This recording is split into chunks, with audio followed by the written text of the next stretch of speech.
Hello students, welcome to Magnet Brains Hindi medium. मैं लाली वर्मा आप सभी का बहुत बहुत स्वागत करती हूँ। स्वागत करने के साथ साथ ये आशा भी करती हूँ कि आप सभी स्वस्थ होंगे, खुश होंगे, प्रसन्नचित होकर अपने सभी कार्य कर रहे होंगे, साथ ही साथ अपनी सेल्फ स्टडी में लग गए होंगे। डियर स्टूडेंट्स, मैं आपको बता दूं कि सेल्फ स्टडी बहुत जरूरी है। हम चाहे स्कूल में पढ़ें या हम कहीं से भी अध्ययन करें, लेकिन जब तक हम अपना स्वयं की स्टडी नहीं करेंगे, हमें समझ में नहीं आएगा या हमें पता नहीं चलेगा कि हमें क्या आया और कितना आया, कितना समझ में आया।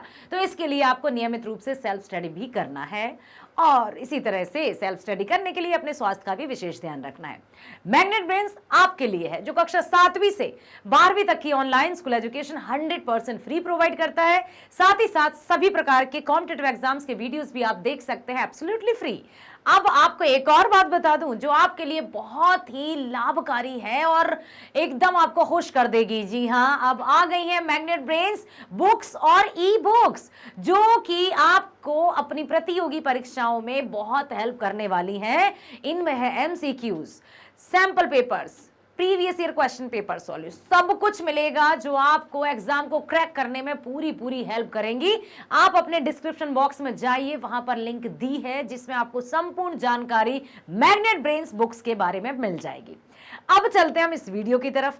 तो हमने अपनी अभिव्यक्ति और माध्यम का पार्ट 5 शुरू कर दिया है। नाम है विशेष लेखन, स्वरूप और प्रकार। इसी पार्ट के हम करेंगे एनसीईआरटी सॉल्यूशंस, जो कि आपकी पुस्तक में दिए गए हैं। तो चलते हैं प्रश्नों की ओर। और सबसे पहले मैं आपसे यह जरूर कहूंगी कि प्रश्न के उत्तर लिखने से पूर्व हमें प्रश्न को ध्यानपूर्वक पढ़ना है, समझना है, ताकि उत्तर सही से लिखा जा सके। प्रश्न है, विज्ञान के क्षेत्र में काम कर रही भारत की 5 संस्थाओं के नाम लिखिए।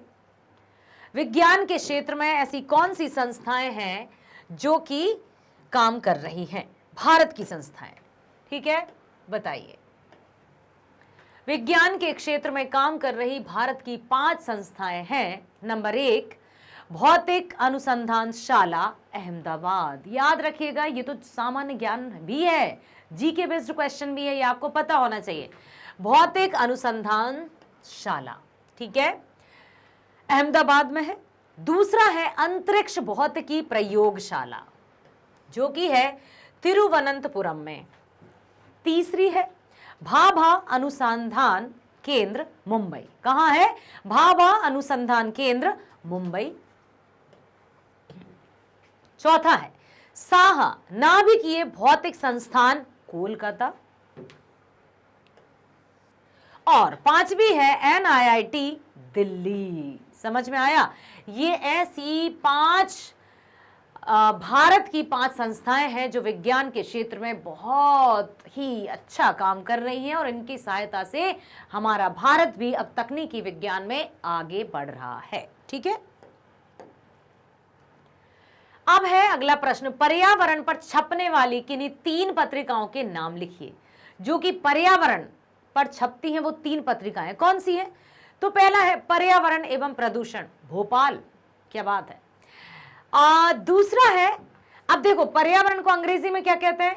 एनवायरमेंट। तो इसका यदि हिंदी में लिखेंगे तो यहां पर लिख सकते हैं कि एनवायरो समाचार या पर्यावरण समाचार, मिनिस्ट्री ऑफ इंडिया। और तीसरा हमारा पर्यावरण। ये पर्यावरण पर छपने वाली 3 पत्रिकाएं हैं जो कि बहुत धूम मचा रही हैं, क्योंकि इन पत्रिकाओं में पर्यावरण से रिलेटेड बहुत ही आवश्यक और अनिवार्य सूचनाओं को शामिल किया गया है। ठीक है, कौन सा है? पर्यावरण एवं प्रदूषण, एनवायरो समाचार या पर्यावरण समाचार, मिनिस्ट्री ऑफ इंडिया और हमारा पर्यावरण। अगला है व्यावसायिक शिक्षा के 10 विभिन्न पाठ्यक्रमों के नाम लिखें और इनका ब्यौरा एकत्रित करें। भैया क्या करना है? व्यावसायिक शिक्षा। यस, अब यहां पर हमने वैज्ञानिक शिक्षा की बात कर ली है, आर्थिक पहलुओं की भी हमने बात की है।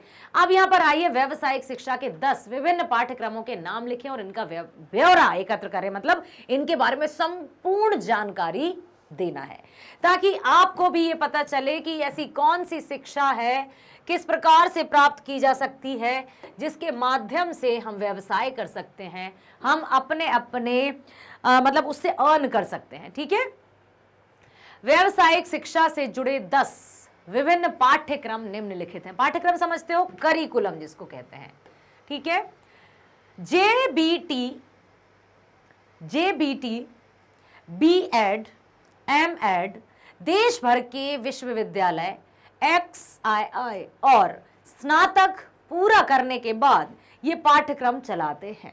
स्नातक मतलब समझते हो, ग्रेजुएशन के बाद। इनमें जीबीटी तथा बीएड पाठ्यक्रम द्विवर्षीय, मतलब जीबीटी और बीएड जो पाठ्यक्रम है, जो करिकुलम है, वो 2 वर्षों का होता है, जबकि एमएड 1 वर्षीय पाठ्यक्रम है और एमएड 1 वर्ष का ही है, जो प्राथमिक एवं माध्यमिक स्तर पर अध्यापन का अवसर प्रदान करता है। ठीक है।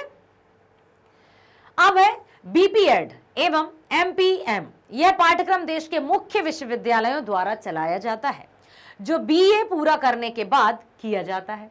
क्योंकि अब जैसे बीए किया हमने, या हमने पहले ग्रेजुएशन किया, फिर हम पोस्ट ग्रेजुएशन करते हैं। ठीक है। तो यहाँ पर जो बीए पूरा करने के बाद किया जाता है, इन पाठ्यक्रमों से शारीरिक शिक्षण के द्वार खुल जाते हैं। ठीक है। BPEd, P education, physical education की जब बात की जाती है तो फिजिकल एजुकेशन जो शिक्षक रहते हैं उनके द्वारा ये कोर्स किए जाते हैं, ताकि वो विश्वविद्यालय या विद्यालयों में जाकर अपने आप का स्टूडेंट्स को सिखा सकें। ठीक है, फिजिकल एजुकेशन के बारे में, तो उनको ये जॉब मिल जाएगा। फिर है बी लिब एवं एम लिब, पुस्तकालय विज्ञान से लिब मतलब लाइब्रेरी। ठीक है, इस तरह से कह सकते हैं, बी लिब लाइब्रेरी। ठीक है। तो बी लिब एवं एम लिब पुस्तकालय विज्ञान से संबंधित ये पाठ्यक्रम बीएड के बाद किए जाते हैं। इस पाठ्यक्रम को सफलतापूर्वक पूरा करने के बाद विभिन्न पुस्तकालय में सेवा का अवसर मिलता है। ये सब व्यवसाय के लिए पाठ्यक्रम है, जिन पाठ्यक्रमों की सहायता से हम अपनी स्कूलिंग करने के बाद, स्नातक की पढ़ाई करने के बाद जिस भी फील्ड में अपने आप को एकदम परिपक्व पाते हैं, तो उस फील्ड में हम ये कोर्सेज कर सकते हैं, इन पाठ्यक्रमों पर जा सकते हैं, ताकि हम अपने पैरों पर खड़े हो सकें और अपना जो परिवार होगा उसका भरण पोषण बहुत अच्छे से कर सकें। एलएलबी देश के सभी प्रमुख विश्वविद्यालयों द्वारा चलाया जा रहे इस पाठ्यक्रम की अवधि +2 के बाद 5 वर्ष एवं बीए के बाद 3 वर्ष है। यदि 12th के बाद करेंगे तो 5 वर्ष, यदि बीए के बाद करेंगे तो 3 वर्ष। इसे सफलतापूर्वक पूरा करने पर वकील या न्यायाधीश बना जा सकता है। फिर है बी फार्मा, अस्पतालों में दवाओं के वितरण के लिए तथा निजी मेडिकल स्टोर चलाने के लिए यह पाठ्यक्रम आवश्यक है। +2 विज्ञान वर्ग बायोलॉजी सहित से पढ़ाई करने पर 4 साल में इसे पूरा किया जा सकता है। बी फार्मा आपने भी सुना होगा। एमबीबीएस विज्ञान वर्ग बायोलॉजी सहित से +2 करके प्रवेश परीक्षा द्वारा इस चिकित्सीय पाठ्यक्रम में प्रवेश मिलता है। ठीक है, इसकी अवधि 5.5 साल है। एमबीबीएस की पढ़ाई 5.5 साल, 5.5 साल में हो जाती है। इसे सफलतापूर्वक पूरा करने पर डॉक्टर बनते हैं और अच्छे अच्छे अस्पताल में कार्य करने का अवसर मिलता है। बीटेक इंजीनियरिंग सेवाओं में जाने के लिए यह लोकप्रिय कोर्स है। बीटेक विज्ञान वर्ग गणित सहित से +2 करके मतलब 12th करके इसमें प्रवेश पाया जा सकता है। 4 साल में पाठ्यक्रम को सफलतापूर्वक पूरा करके इंजीनियर बना जा सकता है। बस ये है कि कोर्सेज बहुत हैं बेटा, लेकिन इन सब के लिए जिस भी फील्ड में हमें जाना है, सबसे पहले हमें उसके प्रति पूरी तरह से समर्पित होना पड़ेगा। ऐसा नहीं है सिर्फ किताबी कीड़ा ही नहीं, हमें प्रैक्टिकल नॉलेज भी गेन करना होगा और बहुत अच्छे से उसमें समर्पित होना होगा। कोई भी कार्य हो, जब तक हम उसमें पूरी मेहनत और लगन से कार्य नहीं करेंगे, उसका परिणाम नहीं मिलेगा। तो सिर्फ सोचना नहीं है कि भाई हमने बीटेक कर लिया अब तो हमें बीटेक के बारे में पूरी जानकारी प्राप्त करना है। ठीक है, जो भी हम कोर्स करते हैं। मैनेजमेंट देश के सभी प्रमुख विश्वविद्यालय इस पाठ्यक्रम की शिक्षा दे रहे हैं। बीबीए और एमबीए करने के बाद नौकरी पाई जा सकती है। आईआईएम संस्थाओं से निकले छात्रों की बड़ी मांग रहती है, डिमांड रहती है। टेलीकम्युनिकेशन देश में संचार क्रांति आने से इस क्षेत्र में रोजगार की संभावनाएं बढ़ गई हैं। युवाओं में यह क्षेत्र काफी लोकप्रिय हो रहा है। यहां बीसीए और एमसीए करने के बाद नौकरियां पाई जाती हैं। टेलीकम्युनिकेशन अगला है एविएशन। देश विदेश में एविएशन सेक्टर में देशी विदेशी निजी एवं बहुराष्ट्रीय कंपनियों की संख्या बढ़ने के कारण यहां नौकरी की संभावनाएं भी बढ़ गई हैं। अब जब कंपनियां बढ़ी हैं तो नौकरी की संभावना भी बढ़ गई है। यहां पायलटों के अलावा aircraft maintenance engineer, air hostess, flight sweepers, ground व टिकटिंग स्टाफ की मांग निरंतर बढ़ती जा रही है। अब चलते हैं अगले प्रश्न की ओर। अगला प्रश्न है, निम्नलिखित में से किसी एक विषय पर अपने शब्दों में आलेख लिखिए।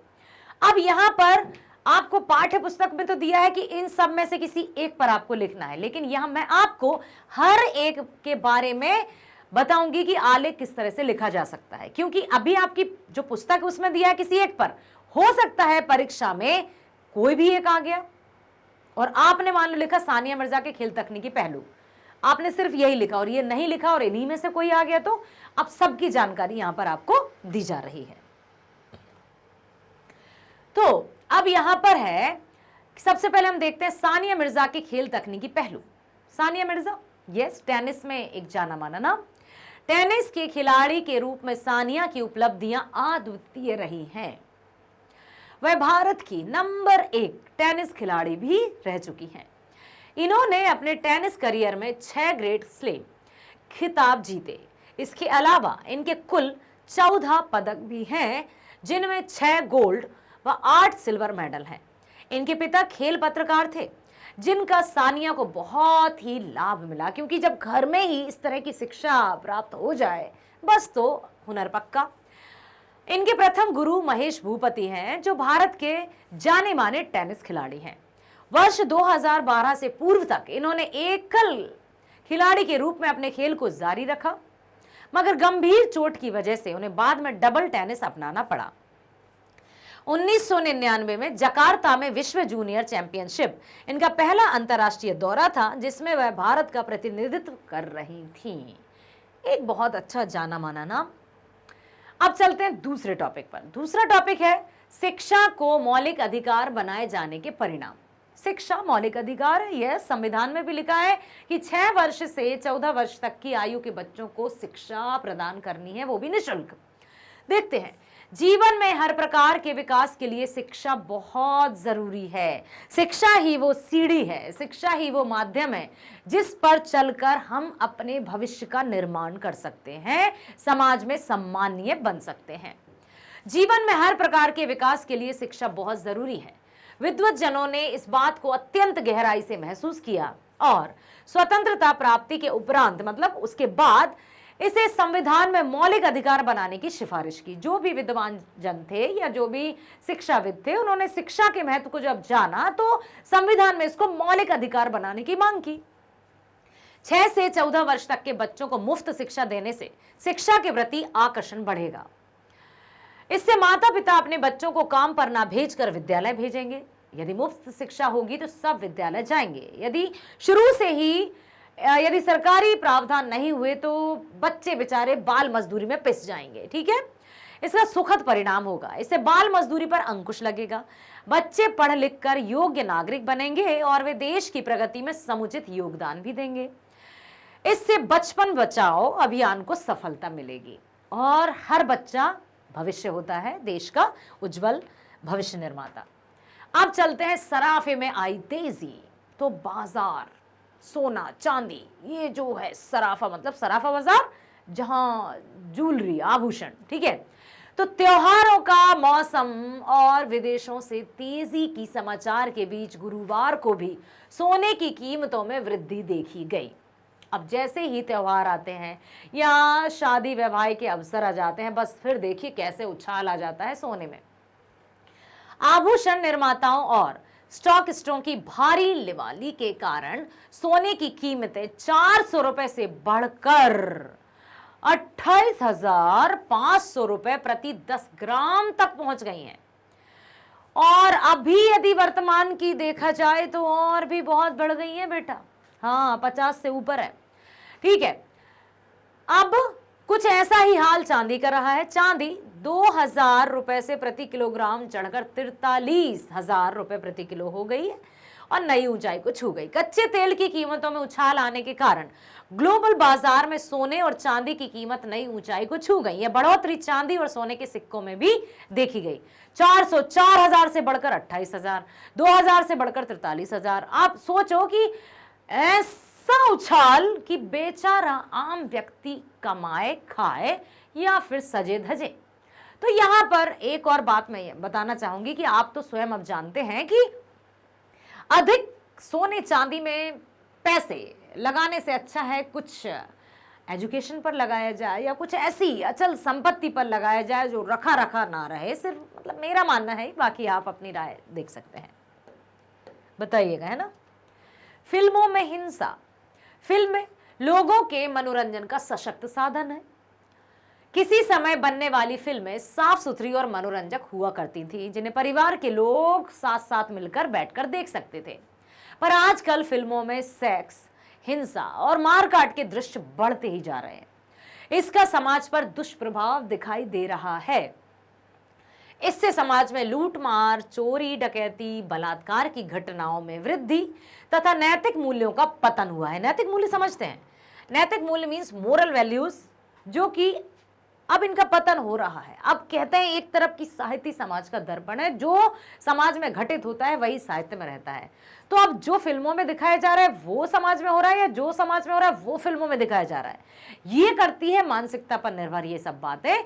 तो मैं आपसे बस यही कहना चाहूंगी बेटा कि भाषा शिक्षा, जो भी हमारे चैप्टर्स हैं, जो भी हमारे विषय हैं, उनको पढ़कर हम परीक्षाओं में अच्छे अंक प्राप्त कर सकते हैं, लेकिन हम अपने माता पिता के संस्कारों को अपने मन और मस्तिष्क में अवश्य बसा कर रखें, ताकि हम जहां भी जाएं हमारे माता पिता की पहचान और मान हमेशा ऊपर रहे। ठीक है।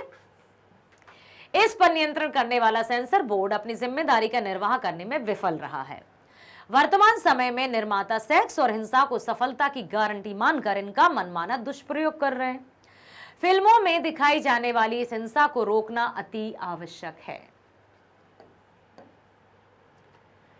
पल्स पोलियो अभियान, सफलता या असफलता, 2 बूंद जिंदगी की, सुना होगा आपने।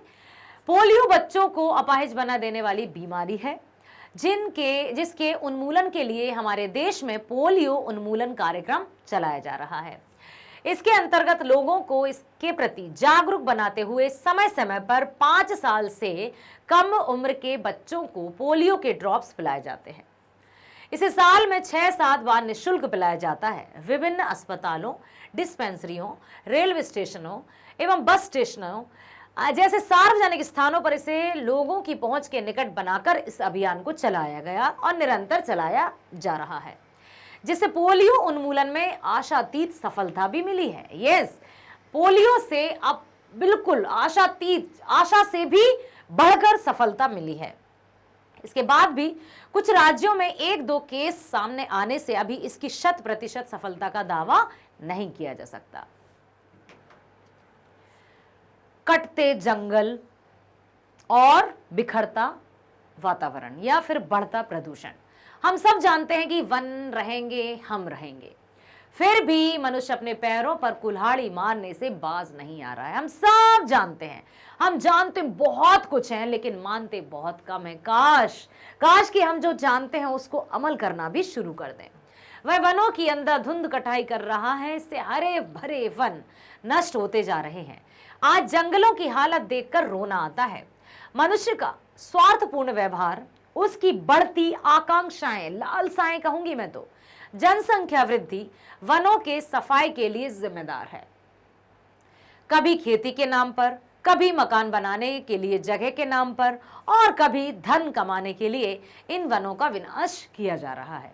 कारखानों की स्थापना और लकड़ी की बढ़ती आवश्यकता भी इसकी कटाई का मुख्य कारण है। इसका दुष्प्रभाव मौसम के दुष्चक्र, असमय वर्षा, अनावृष्टि समझते हो, सूखा, अतिवृष्टि, बाढ़ आदि के रूप में हमारे सामने है। मनुष्य को चाहिए कि वह जीवनदायी जंगलों को काटना बंद करे। वो हमें प्राणवायु देते हैं, जहरीली गैस को अपने में अवशोषित करते हैं। अन्यथा वनों के विनाश के साथ साथ मनुष्य का विनाश भी निश्चित है। अब चलते हैं अगले टॉपिक पर, जो है कि ग्रहों पर जीवन की खोज। पृथ्वी, हाँ ये भी एक ग्रह है, इसके अलावा और कौन कौन से ग्रह हैं जिन पर मनुष्य जीवन संभव है या फिर जीवन संभव है? सभ्यता की शुरुआत में हम इंसानों को लगता था कि हम बेहद खास हैं।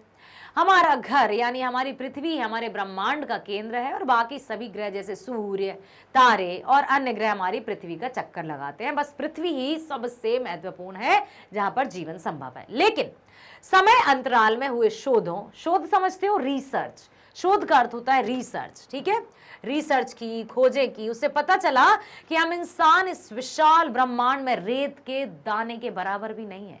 जो अपने आप को बहुत सब कुछ समझने वाला था वो मनुष्य रेत के कण के बराबर भी उसका अस्तित्व नहीं है। कब आया है कब चला जाए कुछ पता नहीं। पृथ्वी से परे जीवन की खोज से पहले हमें ब्रह्मांड में अपने सौर मंडल को गहरे से समझना होगा, बहुत गहराई से समझना होगा, क्योंकि इस विशाल ब्रह्मांड में हमारे सूर्य की तरह अरबों खरबों तारे मौजूद हैं। सूर्य सिर्फ इकलौता नहीं है, और भी कई ऐसे तारे हैं जो चमकते हैं, ठीक है, जिनका क्षेत्रफल विशाल है, जिनका चक्कर पृथ्वी जैसे ढेर सारे ग्रह भी लगा रहे हैं। इकलौती पृथ्वी नहीं है, और जहां पर हमारी पृथ्वी की तरह मतलब पृथ्वी से परे किसी भी प्रकार का जीवन भी मौजूद हो सकता है। अर्थात इकलौता ग्रह नहीं है पृथ्वी जहां पर जीवन संभव है, और भी ग्रह हो सकते हैं। जीवन की खोज पड़ोसी ग्रह शुक्र पर। अब शुक्र ग्रह पर जीवन संभव है या हो सकता है। हमारी पृथ्वी का पड़ोसी ग्रह शुक्र जीवन के लिए काफी उपयुक्त है, जहां तरल जल, पानी और शायद किसी प्रकार का जीवन भी मौजूद हो सकता है। लेकिन जब शुक्र ग्रह का करीब से अध्ययन किया गया तब पता चला कि इस ग्रह का वातावरण बहुत खतरनाक है, जो कई तरह की जहरीली गैसों से भरा हुआ है, और यह जीवन के पनपने के लिए कोई संभावना है ही नहीं। लेकिन ऐसा भी जरूरी नहीं है कि जीवन केवल रहने लायक क्षेत्रों में ही मौजूद ग्रह पर ही पनप सकता है। आशा करती हूं हर एक प्रश्न को, हर एक लेख को आपने ध्यानपूर्वक सुन लिया है, और अब किसी एक विषय पर नहीं बल्कि आप कोई भी विषय आ जाएगा, कोई भी टॉपिक आएगा, उस पर आप लेख लिख सकते हैं। Yes, very nice.